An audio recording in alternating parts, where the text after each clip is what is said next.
It was also great to see Jofra Archer back, guys. He's gone for a lot of runs, no? He had a good game in Calcutta. Yeah. That's because of smog, Dad. They could not see his ball. Small ball. What you're saying? Harry Brook explained everything already. England basically are very sad after losing the games. It's the desolation of smog. This is a book by K.K.R. Tolkien. TV umpire to director, we have a player review. Can we rock and roll, please?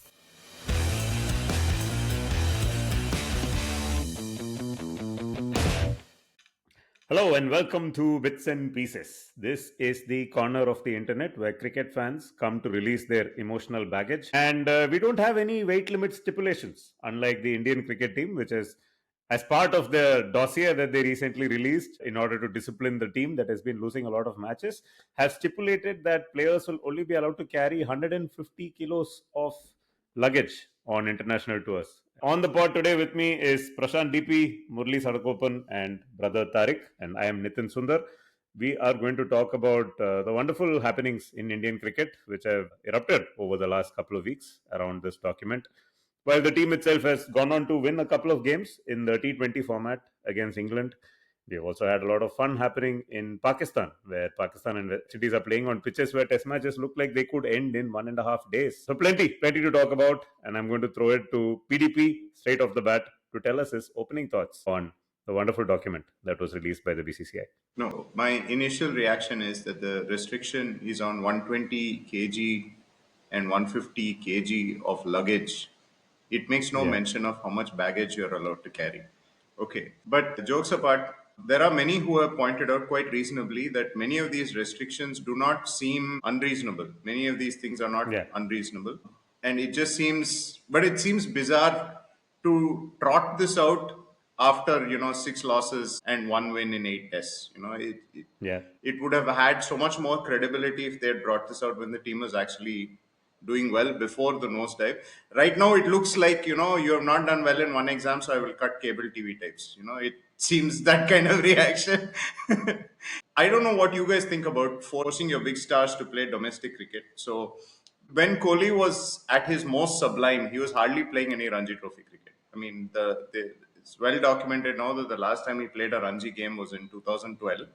And he had reached the peak of his powers in 2015-16, when he was not playing any domestic cricket at all. Not here, not in England, not anywhere else. So what do you guys think about this?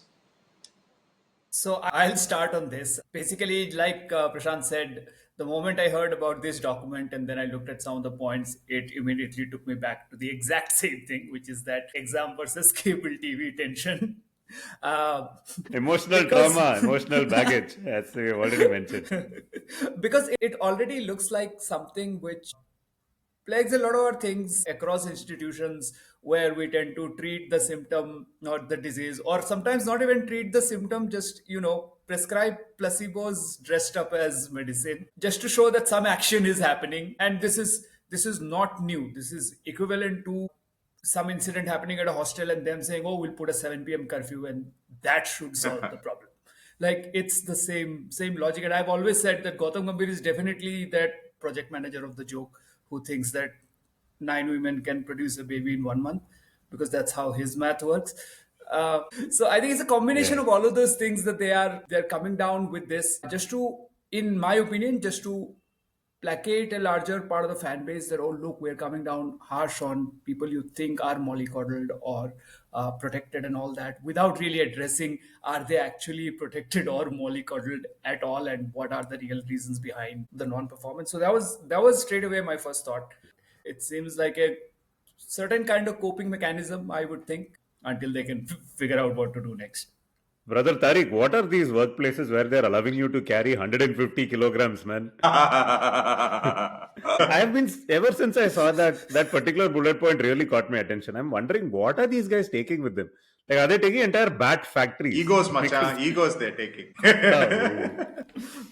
Perfect. Yeah. Specifically to that point about the operations joke, where, 9 women producing a baby in 1 month. Gautam Gambhir learned it the hard way that does not work in the Australia tour, because he picked like 9 batsmen, right? He played specialist batsmen at 8 and 9 hoping that's how you win the test match, and it did not work. Yeah. So, yeah. What is really funny is your company and my company all gave rules. It's just they communicated to the people did it, right? This whole, hey, we're putting rules. Are you seeing we're putting rules? That is what I can't understand. You give the players the rules and let them follow it. That's it. If someone just tells the player, remember, we are writing a person told a person, remember, dot, dot, dot. Like, it's that level of, they haven't even said anything yet. To Yeah. me, I feel like everything is a measurement of what finances they had, what budgets they have, and how much they can spend. BCCI don't need those things. They don't need an accountant to measure that. They have enough money for like 10 more teams to travel. So it's just a matter of showing, oh, it's a person who's typing hard on an Excel sheet saying, yeah, see, I'm working. If the did its job, you don't need to show people that you're working, right? This is what it felt like to me. And a lot of things internally seem to become public information. It's kind of Yeah. boring now. There is no thrill in news because everything comes out. Yeah. No, This is all strategic leaks. but also I think this is a very clear attempt to stamp out what they perceive or what other people perceive as a superstar culture. Now that itself is an interesting question, right? Like what exactly is superstar culture? So, for example, many of the things that they're not allowing here, like traveling with your own personal physical trainer, your personal dietitian, your personal chef, or whatever. Apparently, during the T20 World Cup, there was a videographer that one of the players had brought who was apparently shooting their every move. That player, following them wherever they're going, potentially in order to make something like a Netflix documentary on that player. Oh, okay. I wonder who this player was. I'm sure it was not Ashwin because Ashwin would have been taking his own camera. No. Also, Ashwin was not in the T20 World Yeah. Cup, as we should point out. Okay. So yeah, it's chefs, nutritionists, it is bodyguards, it is the physios, physical trainers, and videographers. These things are actually allowed in some franchise sports in the US, for example. It's not unusual for some players to have their own personal retinue, but the point is that the franchise sports in the US are also a lot more ruthless. Like you will not have people who have been subpar for as long as these big names in Indian cricket have been for the last so many months with nothing being done about it. So I guess what I'm trying to flip the question around to you guys is: are you okay with them coming with their masseuse and their dietitian and whatever else as long as they're performing? Or are you saying no, you're not okay with even performance based superstar culture? What are your thoughts? My personal opinion, yeah, the superstar culture absolutely needs to go, right? And it is something I wouldn't say it's unique to the Asian teams or more specifically the Indian team and maybe the Pakistan team, but it's definitely much bigger here, right? And we've seen this over the years where your legends will choose their time to retire, right? It's been happening since the days of I don't know Kapil Dev, and then with Tendulkar and with Dhoni, and now with Kohli and Rohit, etc. The selectors and the board cannot even question a player who, if he has a certain stature, and will let him play. And the fans are also okay with it. It's just the way things are set up here. That definitely needs to go. And I agree with you that the only thing that was wrong about this entire document was the way it was put out. Like you said, there are all these strategic leaks that are happening. It's clearly not a cohesive group right now, both whether at the board level, selectors, coach, players. So there are obviously leaks happening, and the timing of the leak as well, right? Like you said, this should not have been allowed to fester for this long. And it's one thing if you're not questioning your seniors, letting them, giving them longer ropes than they deserve.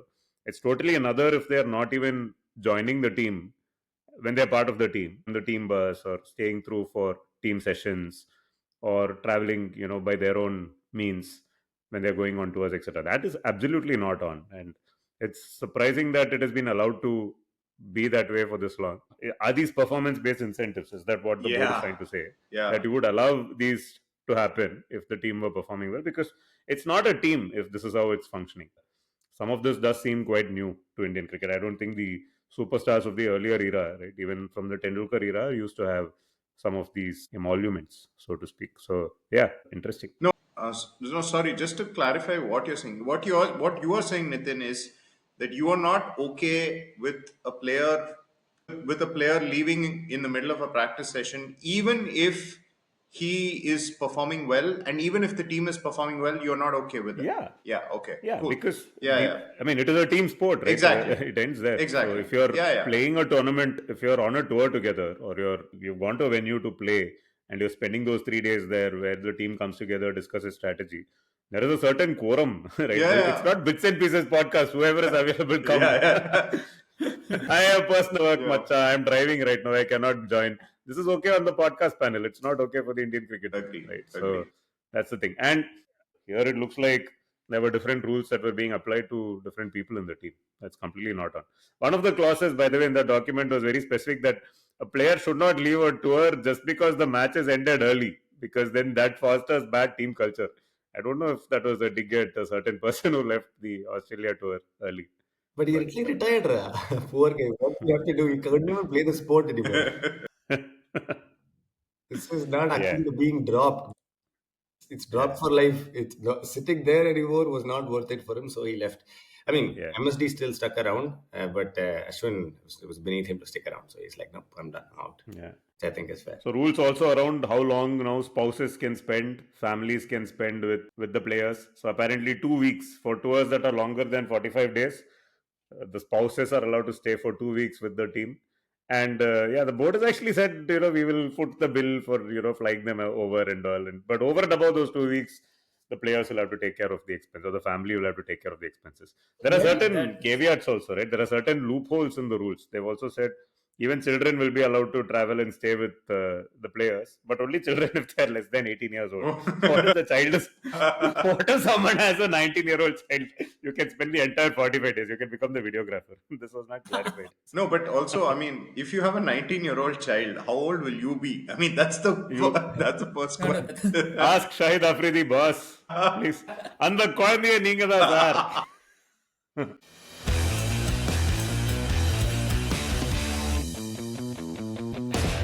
Do you think the relationship between, say, Gambhir, Agarkar, and Kohli / Rohit is? Do you think it's good? I First asked of, because Machan, first of all, you're asking this like this is some doubles tennis match. You only have to tell, Ra. You please tell. question being, if Gambhir or Agarkar said, "Hey, it looks like the kind of precedent setting or the expenses it's costing is too much, so I think you should consider leaving your family behind for a couple of seasons or a couple of tours." Do you think that would have been so hard to communicate that they had to put out like one school memorandum type document, publish it through the media, Yeah. and say, "You got that circular? Send it to Devendra Pandey." I'm like, why did you send it through Devendra Pandey? You could have just told me. I would have told Anushka, don't come with lot of money. You take private jet, you stay private hotel. This Breakfast not included. yeah, some No, random but it's not about the cost, right? No, Obviously, the BCCI can today let every single player go in his own private jet if they need to. this To is Australia. show your knuckles. I'll give you one whack with a wooden scale. That's what it is. Correct. Yeah. But this is even worse. This is like entire classroom has been doing full gumalam for 7 periods, right? It's all free periods. certainly. But And then suddenly in the 8th period, class teacher came with progress report and the marks are not there. Until now, everything was allowed because you assume these kids are, performing well. Now after seeing the marks, like, okay, cut. That's all. Everything is over now. But the last No one's bound to be luggage. still the same. He comes to press conference and asks principal only, "Hey, ये circular क्या है? What rules क्या है?" Rohit asked directly only, "What are these rules?" or something to her.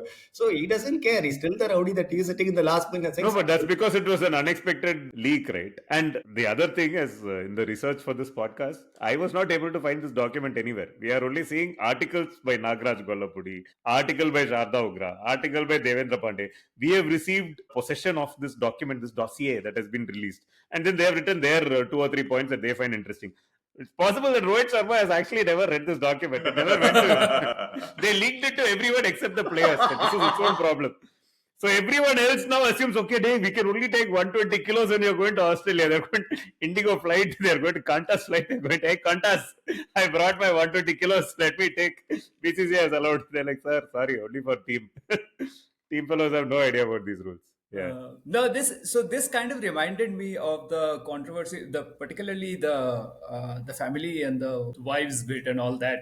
It reminded me of what was happening with the England football team in the early 2000s. I mean, they brought in rules about wags ka travel. In fact, that 2002 World Cup, I think, was the birth of the term wags in the first place, because apparently some guy in Dubai used that, some hotel employee in Dubai used that term to describe the wives and girlfriends of the English footballers who were traveling with them. And Then they apparently tried to implement some rules and all that. Famously successful, hugely popular English football team over the last 25 years, right? Who have had amazing success on the international stage since Or the lack of. introducing those rules. Clearly, the rules didn't work. The other thing I wanted to add to what Nitin was saying about that it happens in the American franchise sport as well, that there is obviously superstar culture, etc.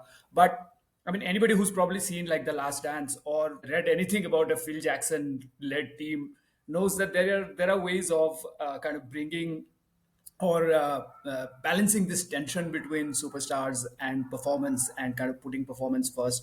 He's done it with the Michael Jordan, he's done it with Dennis Rodman. And to go back to PDP's point about that, these are rules which should be equally implemented, as in it makes sense that some of those exceptions should not necessarily be there, because even for a notoriously ill-disciplined player like Dennis Rodman, I mean, they put it in the contract saying that there are like contingencies they put in the contract saying that he will only get paid if he does appear for the games and certain number of practice sessions and things like that, which is what Phil Jackson credits as why Rodman became such a great player. So he knew that he was a great player to be used in this system would add great value, but that did not mean that they were kind of willing to bend a lot of rules to accommodate him. So which I think kind of brings us back to the original tension. See, what works for Rodman does not work for Bradman. That is the problem. Different strokes for different sports. But I want to bring your attention to this wonderful thing from 2009. See how much Indian cricket has traveled from in the last 15 years. So in 2009, this was Gary Kirsten's era as coach. By the time the team was not doing well at that time. I think they were doing okay in Test cricket, but they had this was before the 2011 World Cup. So Gary Kirsten and I believe Paddy Upton was like the mental conditioning coach, and together they had come up with this 4-page document, which unfortunately got leaked. I don't think it was intentional, where they basically said Indian players should have more sex because that will help them perform better on the field. In fact, it even goes on to say it is good if they have partners. If they don't have partners, they should simply imagine. The rest of this document is left as an exercise to the viewer. But yeah, so from Gary Kirsten's era, where we wanted more action off the field, now we have reached the Gautam Gambhir era, where forget off the field, on the field only bowlers are not being allowed to bowl. They're being played as specialist batsmen, and off the field, so partners are not allowed to join only. Yeah, so that's where we have reached. But I mean, don't you guys find that actually a little bit offensive? Actually, more than a little bit offensive to suggest. Which Kirsten's idea? Not Kirsten's idea, Dad. Not Kirsten's idea. The idea is very Some simple. people find that also offensive. Like, how the hell? No. Yeah. So Kirsten's idea is talking about chemistry, right? I mean, he's basically talking about effects of testosterone, etc., etc. But biology, Dad. Biology, physics of the biology. No. But what I was saying is the idea that somehow that these highly skilled professionals are like, teenagers who can't manage or who get distracted, or the very idea that your family is a distraction and that somehow needs to be curtailed because otherwise you cannot perform. Essentially, this is your employer suggesting that you are better or worse at your job based on whether you are staying with your wife or you're not staying with your wife. That is offensive. I mean, that's overstepping, in my opinion. But it doesn't say that family cannot travel, right? It just says about money being sponsored by themselves or something. Or did I misread the? I mean, there is no document, as Nitin says. But the document is a little ambiguous, right? So it is saying they can stay for 2 weeks. If they have to stay longer, you have to get an exception. You have to get approval, and the board will not pay for it. Something. So actually, you can stay. But it also goes on to say things like when you spend time with your spouse. Needs to be planned in such a way that it does not interfere with team sessions, right? Which is leads fair. you to believe, which is very fair, which leads you to believe that unfortunately that has been the case until now, and which also then leads you to question why is it only being pointed at the same point that you made. Why are these things coming out now just because the team has lost 6 test matches? Not the first irrational thing BCCI has done. It's only the first thing it's done this year. So this is the journey that the Indian cricket team has gone through, from Gary Kirsten asking the players to have more sex to Gautam Gambhir trying very hard to give birth to children in 1 month with 9 ladies. So yeah. Which brings us to another point, which is that if India had miraculously managed to, I don't know, maybe even draw the series, the BGT, or had not been whitewashed against New Zealand, had just gotten lucky, maybe won one game, maybe qualified for the WTC final by some twist of luck. Again, there is absolutely no guarantee that this would have happened. So when were they Absolutely going not. to It would address not have it happened. otherwise? It would not have In happened. fact, in fact, you see the chronology is like this, right? So the team loses 6 test matches. The board is like, what the heck? How can you lose to New Zealand and Australia 6 test matches? Let us ask the coach what is going on. They've gone to Gautam Gambhir and asked him, what is this? How come your team performed so badly? And Gambhir would have put his hand up and said, what is this team? These players don't come on time. They're traveling with their wives. They're, shooting their own documentary videos. Like, how can I ensure that they'll perform? Then the board will be like, oh, this is all happening. Okay, then we should not allow it. Right. So that's what has happened. It's not so much that Gambhir has come in with this whole agenda that he will take those superstars down. It is basically an ass saving exercise by Gambhir also, where he's like, okay, right now it's easy for me to point fingers because plenty is broken in the way this team is running. So let me actually bring attention to that instead of, people asking me why I played spinners at 8 and 9 and didn't give them a single ball to bowl, because those are tougher questions to answer. Guys, Right. And same with Agarkar, for instance, right? Both Gambhir and Agarkar are flying under the radar here. yeah, Hey, what kind of squad did India send to Yeah. Australia, right? With 4 fast bowlers yeah. and hoping that Bumrah will play, the role of 3 players at one time. And the moment he gets injured, you have nothing else to do. And you've taken like random raw first class bowlers who have barely played first class cricket, like Harshit Rana, and played them as fast bowlers. And you have all 3 spinners in the squad and you don't even let them bowl and you're just playing them as batters. So this is like a very convenient smokescreen for Agarkar and Gambhir to point fingers at the players when there's plenty that they've also got wrong. That's the thing, right? That the losses, I mean, a bad patch always exposes much more than usual. Like, I just was watching the Spurs Leicester game. So Tottenham Hotspurs have now lost like some 6 or 5 games in a row, which has never really happened to them since 2008. And suddenly now everybody wants a change in the coaching, everybody wants a change in the ownership, and so on. So, like that famous Warren Buffett quote, right? That it's only when the tide goes out that you find out who's been swimming naked. It's kind of come down to that. And I always feared that this would happen at some point where the culture of success had papered over a lot of cracks and issues. And the moment the success dried up, I mean, you can see everybody, especially the media, probably needs something to hang on to. And then this exercise in like PR ka PR. On that note, Ra, just think back to the team didn't do well. All kinds of shit came out when Greg Chappell was there. And then you have this happening right now. Guys, we saw 8-0 happen, okay, Yeah. with Fletcher and Dhoni, okay, And Srinivasan. and Srinivasan. And of course, there was some gossip about Mohinder Amarnath wanting to change the captain and losing his job. Mohinder Amarnath got got changed himself. But actually, none of this kind of nonsense was happening then, to be fair. And that team was losing a lot. So I Yeah. think it does say something about the strength of resolve and character of people who were at the helm when the team was losing then. You didn't have this kind of nonsense. No, in fact, it's very clear why nothing was questioned back then, right? Because Srinivasan was running both Indian cricket and CSK. No, And see, Dhoni was the that's captain of okay. both. But I'm saying you didn't have No, this whole. Srini gave Dhoni a free reign. That- And that is why Dhoni got away for like 3 years with absolutely nothing to That show. is okay. My point is that they were not leaking and sniping to the press, no? Yeah, because they were united, right? Right now, there's no unity. I don't even, by the way, I actually don't know who's running the BCCI after Jesha has gone to the ICC. Does any of you know who's running They're the not- BCCI and whose side he's on? Rajiv Shukla. Yeah. Best question, Rajiv Shukla, whose side is he on? Answer, Katy Perry. I'll, I'll tell you a rather amazing thing that happened with us at our office. That I think for the New Year thing, we send out, to all cricket boards and all that, gifts and things like that, which is sort of like relationship building and so on. So all other boards, it had been addressed, everything has been done, and somebody came and asked that who do we send it to in the BCCI? Exactly. Yeah. Mufa bro is the right person.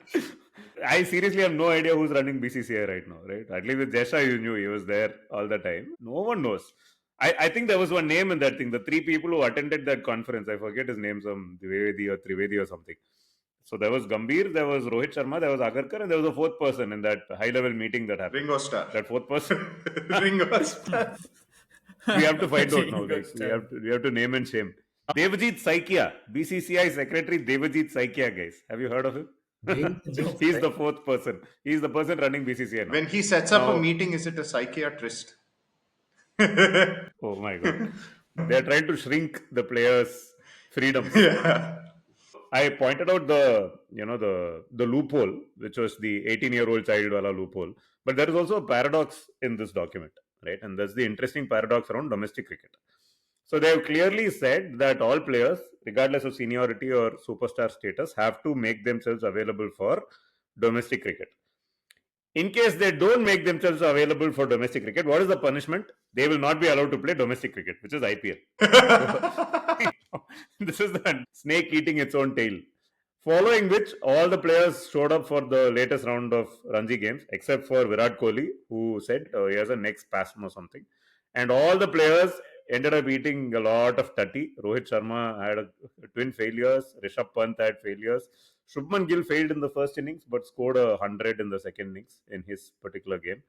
Shardul Thakur is still doing well in domestic cricket. Some things never change. Meanwhile, latest update is that Virat Kohli is now practicing with Sanjay Bangar on a concrete slab which has wheels on it. So they have wheeled a concrete slab onto the pitch, and they are now improving his play against short pitch bowling, because that is exactly what has been troubling him so far. Short pitch bowling.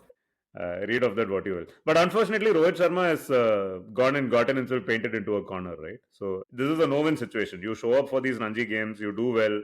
People are going to say these are domestic games; they don't count for much. Exactly. But if you do badly, then you're done. No, and just look at how bizarre it is. You are now playing red ball cricket. Your next big assignment is the Champions Trophy. Your next test assignment, I think, is only 4 5 months away. Yeah, Yeah. it's bizarre. No, but that's okay, no? Like we normally play IPL to prepare for WTC finals. So this is all par for course. We play domestic cricket, whatever is happening. Doesn't matter what format. That Vijay Hazare is over. There isn't any other domestic format to play per se. So they have to play the longer format. That I don't think is a problem. For me, the problem is that he came, took somebody's place and all, and then he sucked. So now what people are Yeah. saying is don't give him a place. But if they don't give him a place, he can't play Ranji, which means he cannot take box number one. He's caught himself into a loop where he sucks, Yeah. they drop him, then he will not fulfill point number one, which is play domestic cricket. So he'll go back Correct. and replace Matre, and then he will fail. This is your right to say you're being dropped. This will keep going until Floyd Samal eventually retire, like Dhoni threw a poem on Instagram or something. This is for any Star Trek fans here. This is the BCCI ka Kobayashi Maru test, the unsolvable problem. This is Groundhog Day basically for Rohit Sharma, unfortunately. Yeah. Groundhog now is hogging the limelight, and it is repeating itself. So the two players who missed out one was that Biku Matre that you mentioned, right? Mumbai ka Don, who made way for Rohit Sharma. But Yashasvi Jaiswal also had to play, which meant that Prithvi Shaw had to sit out of this latest game, right? Poor guy. The other Mumbai batsman who unfortunately did not get to play was Sarfraz Khan. Or does he play for Bombay? He plays Of for course, Bombay he plays only, for right? Bombay. Yeah. But he also missed out, apparently because of injury. But I don't know if we checked with Bharat Sundaresan whether at least Ajinkya Rahane and the Mumbai team management is discussing his name. Yeah. Because please tell us, PDP, you have strong thoughts about Sarfraz Khan being accosted by media persons at shawarma joints late in the night. First of all, just to clarify, okay, the reference here is to a piece that appeared in the Australian, written by Bharat Sundaresan, where he spoke about schisms in the Indian team. Very Hindu paper word. Um, and he spoke about how the team did not celebrate together after Perth. Very interesting that he chose to write about it only after the series was decided. He did not write about it after Perth. So there's a little bit of resulting there. But the fact Yeah. that they did not, that somebody offered to swipe a corporate credit card, but the team said, bugger off, we're too busy. We're not going to get together and celebrate. Then he spoke of, Modi ji ने UPI लेके आया है, आप credit card क्यों use कर रहे हो? he also mentions that he bumped into a player at 1:45 a.m. Correct. outside a kebab stall in Correct. Sydney. Okay.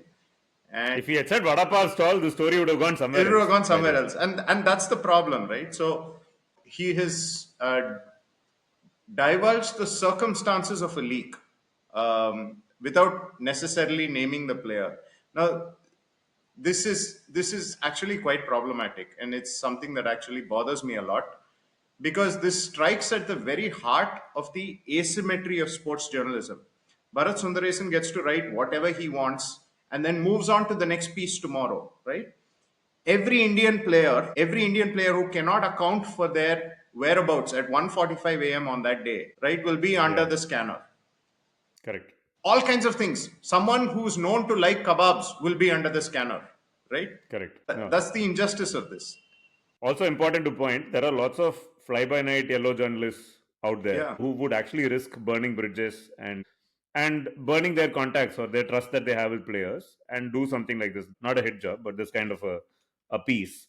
But Bharat Sundaresan is actually shielded even from that because he is actually an Australian journalist now, right? He doesn't write for the Indian media, so he doesn't really care about having close ties with Indian cricketers specifically, though I'm sure he has his own way of nurturing those ties, which he does anyway. But the fact that Sarfraz Khan, who potentially might, or whoever that player is, right? Should we use code name? No, but I mean, it certainly does look that that's where the fingers are pointing, which is, Yeah, right. Let's assume for a moment it was Sarfraz Khan, Yeah. and Sarfraz Khan potentially is hopefully will overcome all this turmoil and have a long India career, which means cultivating a positive relationship with someone like Sarfraz is beneficial to a journalist. But it doesn't matter so much for this particular journalist because he's actually not covering Indian cricket, right? It's more important for him to have close ties with, say, Sam Constas or I don't know, Bo Webster, because that matters more. And one imagines that he would probably use kid gloves when he's writing about those players Yes. and about the Australian team. Yes. Which, yeah, there is a significant amount of injustice here. And again, we've obviously harked back to Dhoni's era once. And one thing that Dhoni did and did well was cut the media out of Indian cricket, right? Completely, right? There were no leaks during his era. He didn't do interviews beyond a stage Yes. at all, outside of his Yes. pressers and media commitments. And any player who was found, having their own sort of channels, back channels to the media, were dealt with quite seriously and severely. And within that team, that was not broached. I go back even further, right, to the late 90s, where you had this kind of yellow journalism happen quite a bit in Indian cricket. There was this journalist called Bobbili Vijay Kumar, who I'm sure you guys might remember. I think he used to write for the Hindu or for the Express. Must have been one of those two because I don't think I was reading anything else. Hindu, I think, because he wrote for Sports Star also. So Correct. And he was quite prolific. He used to go on tour and all of this. I read about this much later, or I heard about this much later. So back in the 97 India tour of West Indies, the famous 81 all-out series. So he put out something like this without naming a player. He said, a senior Indian cricketer told me XYZ about Noel David or something about Abhay Kurula, whatever, right? Now, the Indian team was led by, I think, Tendulkar at that stage. Yeah, and the senior players on the team were Tendulkar, Azharuddin, Srinath, and Kumble, basically, right? And everyone else was a youngster in that team. So apparently, these four players, Azharuddin, Tendulkar, Kumble, and Srinath, and I don't know if there was another senior, all of them went together to Bobbili Vijay Kumar, stood in front of him and said, you have all the senior players from the Indian team now in front of you. We want you to tell us which player told you this thing that you have written about. And this guy was like, oh, I'm sorry, it wasn't one of you guys. It wasn't a senior player. And he backed off. Now, unfortunately, this particular journalist that we're talking about, the kebab story, will not be subject to this kind of an inquisition. And anyway, this kind of stuff doesn't happen now, right? The world has changed. Player managers, media managers are dime a dozen now. And the interactions between players and media outside of what happens outside a kebab joint are very, very regulated. There's also more to this that makes me feel sad, and that is that it's called a 2 a.m. friend for a reason, right? Because that's when you are at your most vulnerable. That's when you are at your most insecure. And this is not just true of Sarfraz, it's true of all of us also. We are not the best version of ourselves at 2 a.m., right? So For the record, sometimes some of us call Mohan K at 2 a.m. his time, just to irritate him. He lives in Australia, so we have a time zone advantage, Correct. and we disturb his So sleep. that's what I mean. I mean, Hank is a 2 a.m. friend. I mean, so He doesn't think so. He looks at us as 2 a.m. enemies.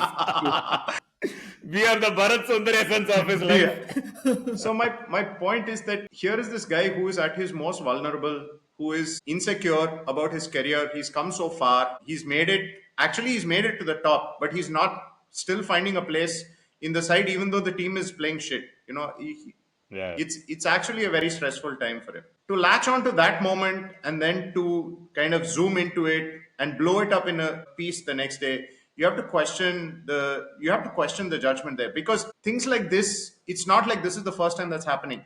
Every senior sports journalist would have come across moments like this. They would have had players coming up to them, asking them questions, being insecure around them. And even saying incendiary stuff, which Exactly. they probably don't mean, Exactly. or Exactly. probably don't know the import of what they're saying. Exactly. And Ex- but when you have that kind of confidence in a person, then that person also knows how to filter that out and Exactly. not represent it as something There's that should go out in public. there's an instance in Pradeep Magazine's book where he talks about how Greg Chappell was trying to get a young journalist to write a particular story against Tendulkar or against some senior player in the side. If Pradeep Magazine or that journalist had been irresponsible with it or had decided to, do a little bit of clickbaitery, it would have Yeah. caught fire. Correct. As it didn't. They went back to the captain, Dravid, and said, look, this is what your coach is up to. You should be aware of this. And Dravid said, Yeah. just keep it to one side and let me deal with it. And that's how it ended. It's actually there in his book, and that's an example of a journalist exercising some judgment, or in this case, absolutely. two journalists exercising judgment, which is unfortunately not what happened here, and it's something that I Yeah. felt very bad about. There is no journalistic integrity. Those words don't even go together anymore. People write anything they find. It's hard. What we are seeking is this. I don't know if it was Sarfaraz actually having a conversation with him and then him literally leaking it out. That just seems plain pathetic. Doesn't seem like ungentlemanlike. That seems horrible. That this person comes to speak with you and in the morning you leak something about it. I think what would have been fair is if this guy just saw him around somewhere, produced it as an opportunity to write like sensationalist news that will sell for, I don't know, whatever, 7 cricket or whatever he works for. Nevertheless, it just reeks of all kinds of lack of basic respect. And you like the sport, man. You know what people are going through. The last thing I want to do is put someone through turmoil just to see what it's like for you to sell a few extra papers. Anyway, end of rant.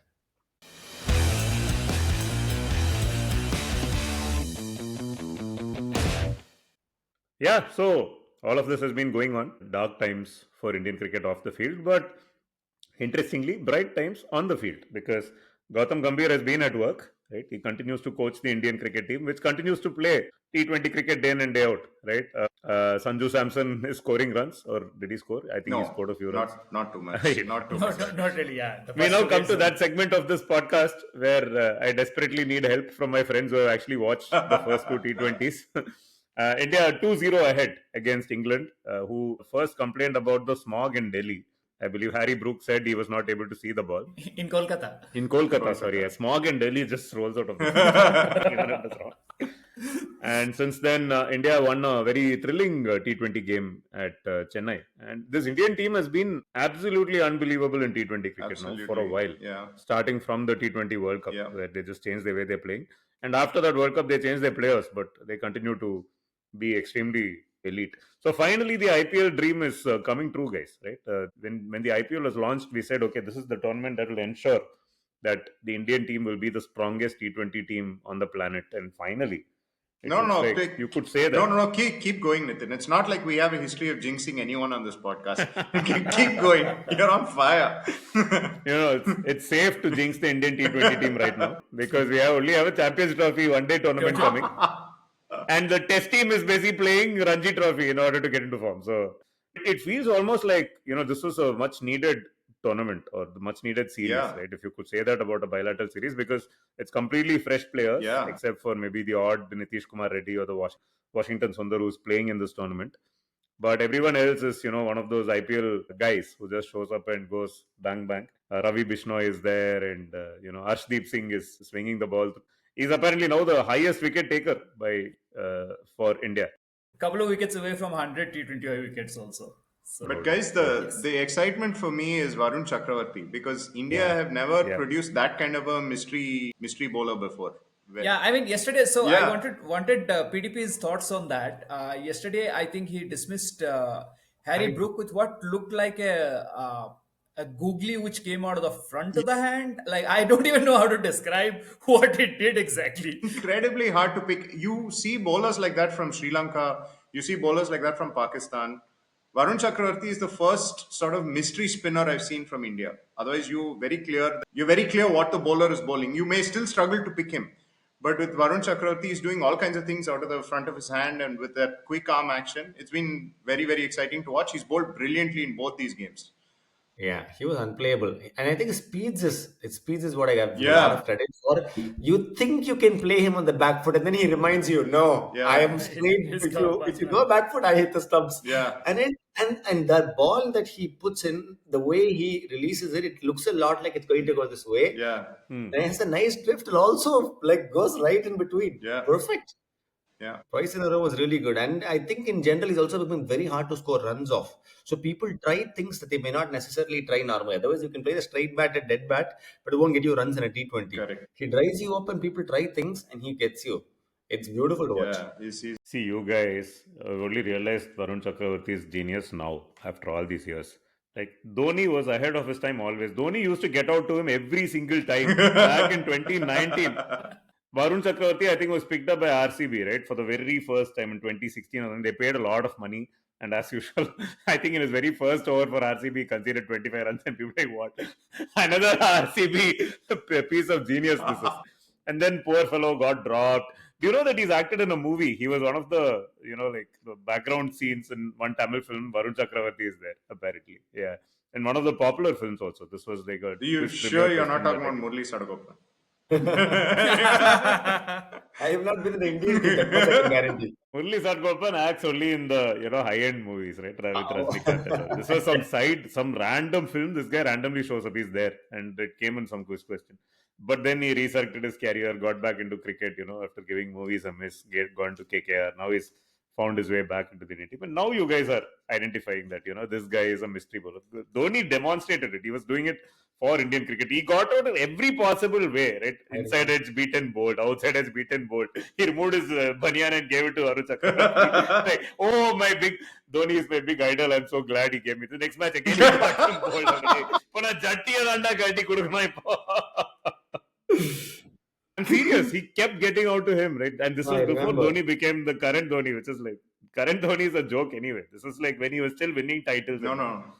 So yeah, he was I remember he went through a phase where he was struggling against, Shreyas Gopal, against Ravi Bishnoi, against basically any fast leg spinner, any fast wrist spinner. Yeah. But as opposed to now when he struggles against everyone, whatever. But now it's a special treatment, right? Now it's just him, he's branding for the sport. That's all they're doing with him, with the music and with the entry and everything. They don't care what cricket he actually plays. Hand-eye and all went many years ago. That were 5 years late. But now it's just set up. Now he's just the visual for Anibro music. That's all. Yeah. But what did you guys make of this guy, right? Tilak Verma and Abhishek Sharma. So beautiful. So Tilak Verma actually reminded me of Dhoni back when he could still play. I mean, the way he shepherded that chase at the end was quite spectacular. Absolutely spectacular. Great shots. But they were still going bang, right? At no stage did I read this match on Cricinfo, so please, I'm like projecting whatever I could understand. Apparently, a spinner bowled the 19th over, and somebody tried to tonk him for a 6 and still got out. Yeah, there's like T20 is now in that zone where things are happening all the time. Yeah. I think India have done this template well now. They showed it in South Africa also. When did they go to South Africa? Some new things he's saying. Yeah. Who went to South Africa now? How many kgs of luggage did they take? I showed. Come to South Africa, we'll show you. When did you go? Entire country against my memory. Yeah, okay. Tell us. That's where Sanju got century and all that. Hey, no, he got centuries against Sri Lanka. What you're saying? I saw those matches. Oh, okay. Sorry. Yeah. No, wait. No, was it Bangladesh? Wait a sec. No, that was Bangladesh. No. Tilak Verma also got like back-to-back centuries and all that. So they were like, what are you saying? Hey, Nitin, okay, all right. It's the audition for Gajini 3, I'm really telling you. They were like major hundreds. He'll run till like long off, touch the boundary and come back and all. He'll jump like Ronaldo level jump. There was one match where India got 297. That was either against Sri Lanka or Bangladesh. That I don't remember. I saw that full match.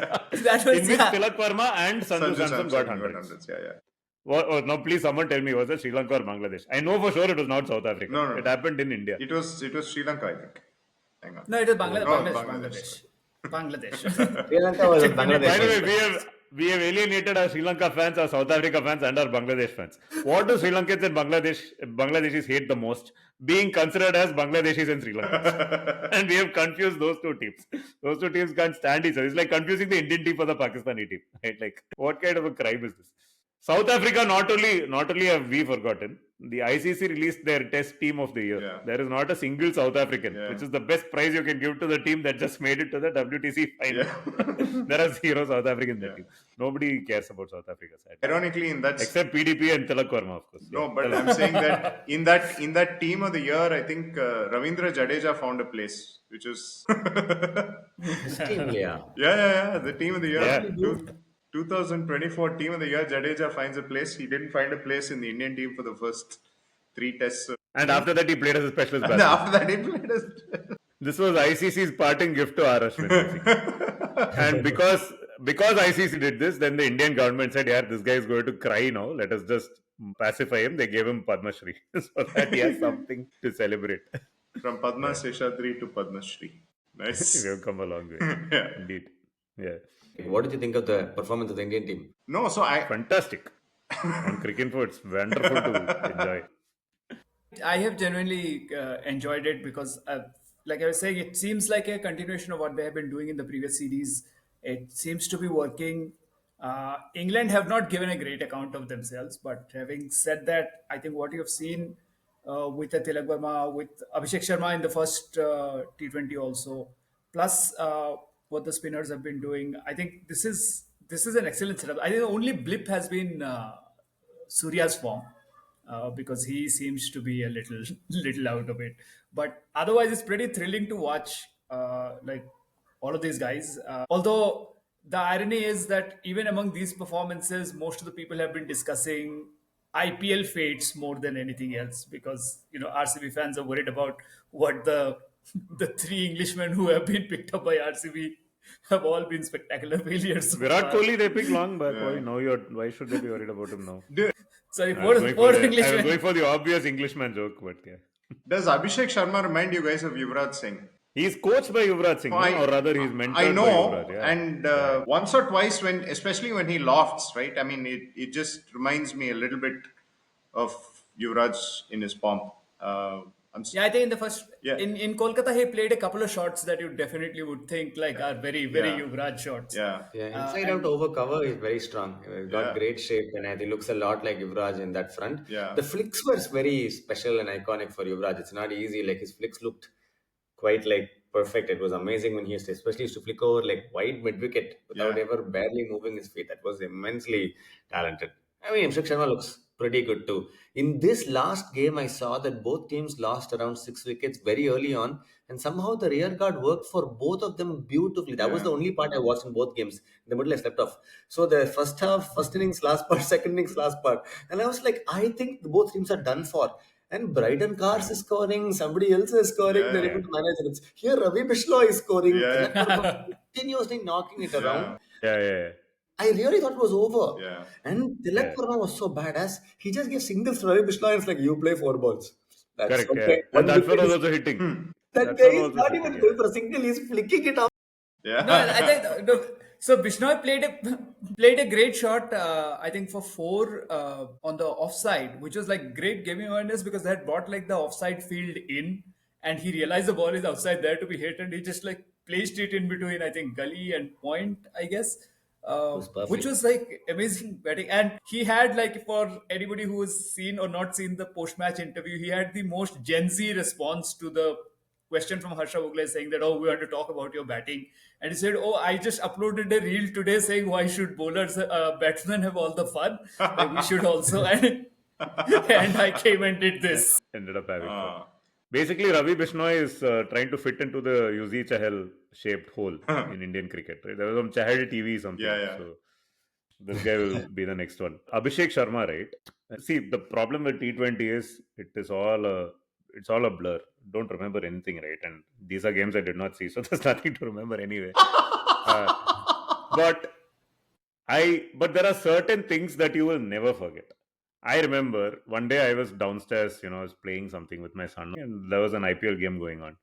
And about 20 minutes after the game started, I just picked up my phone to see, okay, what is the score? And it said Sunrisers 83 for no loss in 3.3 overs. I was like, yeah, Cricinfo has completely lost it. Like, servers are not working, random typos are showing up in ball by ball count. If you can't get the live score right, what can you get right? And I refresh the page and I read the commentary. It is actually true. Yeah. Travis Head and Abhishek Sharma against Delhi Daredevils. I will never forget that game. And that entire IPL, not just that game, right? Book cricket. This Abhishek Sharma. Yeah. He has the shots, but I think the bigger thing with the current Indian team is that they're happy to go for the shots, and I don't think they care about losing the odd game. And that's just brilliant to watch. I think that's the only way to play in T20, and it's good that the entire team has bought into that philosophy. I know Murali or one of you mentioned that the only negative is that Surya Kumar Yadav is not scoring runs. I think if you're going for your shots and getting out playing big shots in T20, that's okay. It is going to happen, right? Suddenly one day you will score, many days you won't, and I think that's the way it works. But my other thought on Sky was, unlike a Rohit or a Kohli or a Bumrah, Sky has actually worked with Gambhir, right, at KKR. During Gambhir's best years in KKR, I would say, right? Or maybe just after. I don't know, but he's been in that team as a very young player after moving on from Mumbai.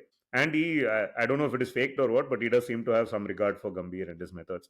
And frankly, I think Gambhir is a T20 guy and not too much of a test or ODI guy. So that's one format where maybe you have a captain and coach who probably are on the same page and kind of see eye to eye.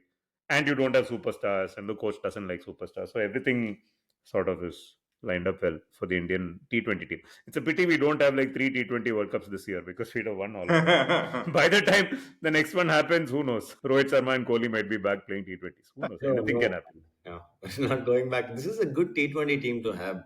It is. Ashwin is good, like a good bunch of people. Like it's good to watch them play T20 cricket. There's something fun about it again. And then Sky is a pretty decent captain also. Like he's not a PRE fellow, but he quietly goes about his job, gives it to the right people, and they'll end up delivering also. So it didn't feel like the game ever really slipped out of our hands. It was so far, whatever little I've seen of Sky, I'd give him the chance to like take us into like bigger tournaments and all. Yeah. It was also great to see Jofra Archer back, guys. He's gone for a lot of runs, no? He had a horror show yesterday. He had a horror show yesterday, but I'm saying he had a good game in Calcutta. He had a good game. That's because of smog, Dad. They could not see his ball. Small ball. What you're saying? Harry Brook explained it very clear. But it's nice. England basically are very sad after losing the games. It's the desolation of smog. This is a book by KKR Tolkien.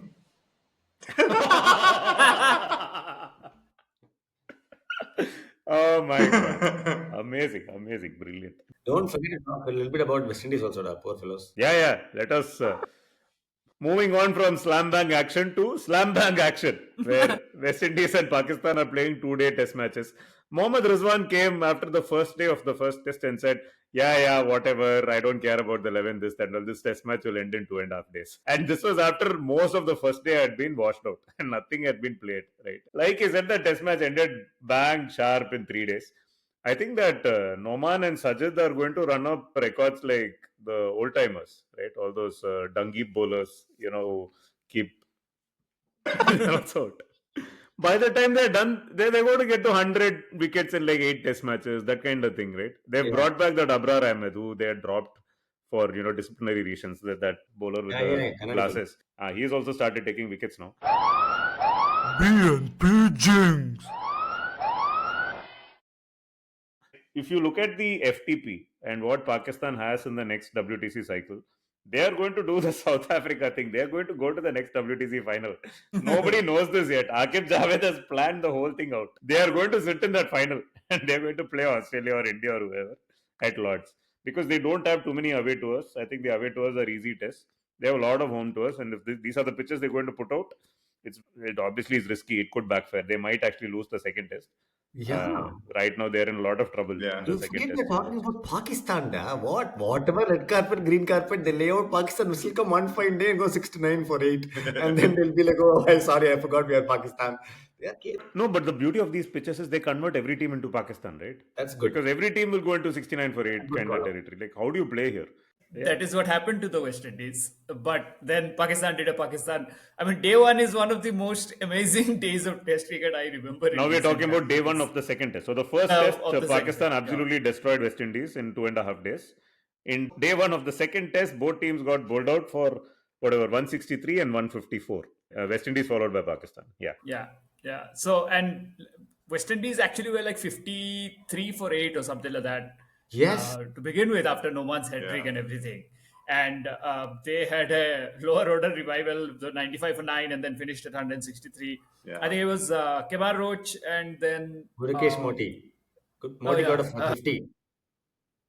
Gudakesh and Jomel Warikan.